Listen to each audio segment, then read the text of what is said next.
fear what might happen to you if you were to tell the truth. Because what happens to you if you don't tell the truth is worse than telling the truth will ever be. The first step before anybody else in the world believes it is you have to believe it. There's no reason to have a plan B because it distracts from plan A. And I think psychologically, the advantage that gives me over a lot of people that I have been in competition with in different situations is it's difficult to take the first step when you look how big the task is. The task is never huge to me. It's always one brick. I believe, and I learned very young, that you don't try to build a wall. You don't set out to build a wall. You don't say, I'm going to build the biggest, baddest, greatest wall that's ever been built. You don't start there. You say, I'm going to lay this brick as perfectly as a brick can be laid. There will not be one brick on the face of the earth that's going to be laid better than this brick that I'm going to lay in this next 10 minutes. And you do that every single day. And soon you have a wall. And soon you have a wall. I've never really viewed myself as particularly talented. Where I excel is ridiculous, sickening work ethic. You know, while the other guy's sleeping, I'm working. While the other guy's eating, I'm working. The separation of talent and skill is one of the greatest misunderstood concepts for people who are trying to excel, who have dreams, that want to do things. Talent you have naturally. Skill is only developed by hours and hours and hours of beating on your craft.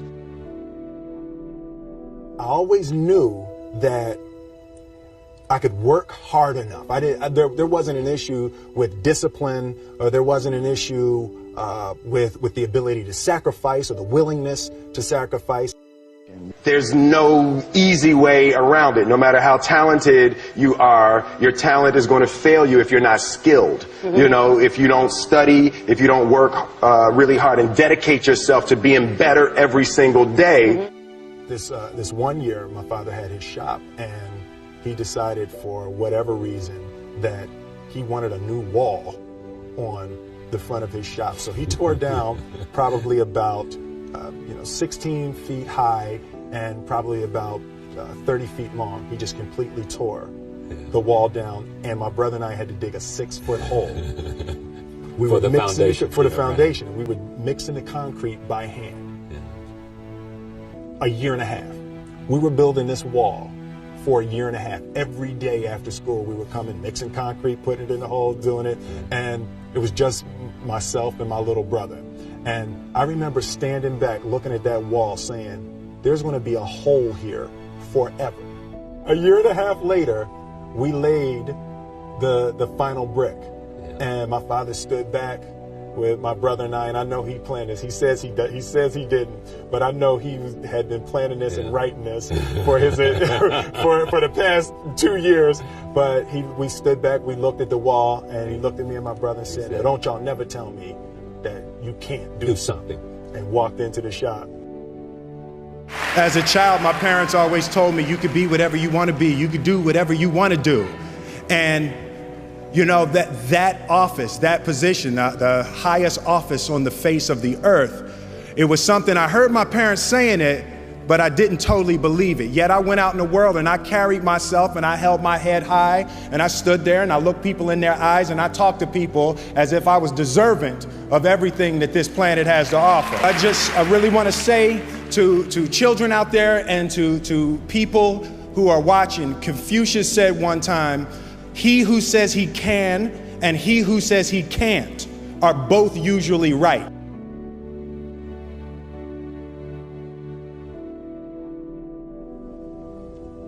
Having the opportunity to study greatness. Anytime you have that opportunity, there are certain intricacies that will make clear who you are. It becomes that much more clear who you are. The definition of who I am is very clear to me, and it also redefines who I want to be, in that I know for a fact that I'm stronger than I thought I was. You know, you can't help but ask yourself the question, what would I do if I was in Muhammad Ali's shoes? I'm not the best at anything. You know what I mean? Eddie Murphy is funnier than I'll ever be. Denzel is more powerful than I'll ever be. I think that my strength is I can do everything well. You know, I can do a little bit of everything, and that's what I concentrate on to be my strength. I'll never be able to compete with Denzel. I enjoy connecting with people and ideas, and you know, I have a mission statement. So every year for probably the past 10 years, I've worked out a mission statement for myself.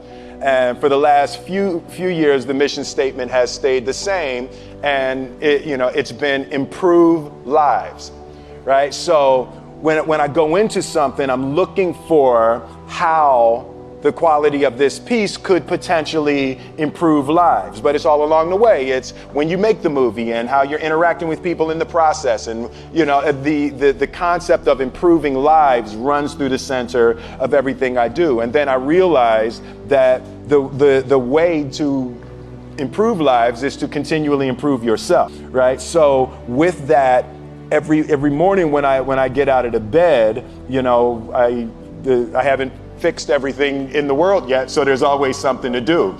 I want my life, I want my work, my family, I want it to mean something. If you are not making someone else's life better, then you're wasting your time. You know, like your life will become better by making other lives better.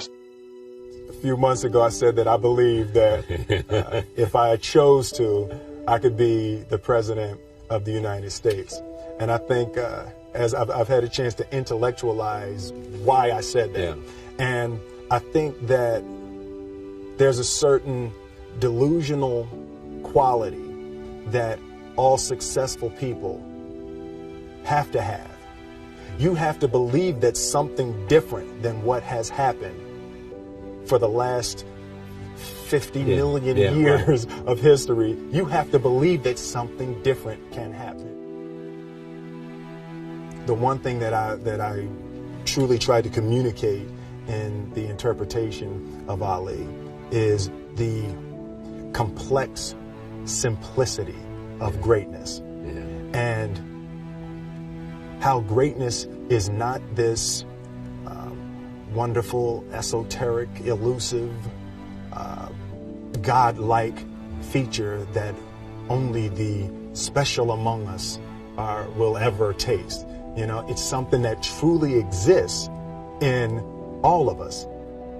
Loss is bound to joy. Like pain and suffering are bound to joy. The being able to survive something is actually a big part of being able to find that next wave of joy. You appreciate smaller things. I hated being scared, that I didn't want to even take the meeting. I just hated that being scared to do something.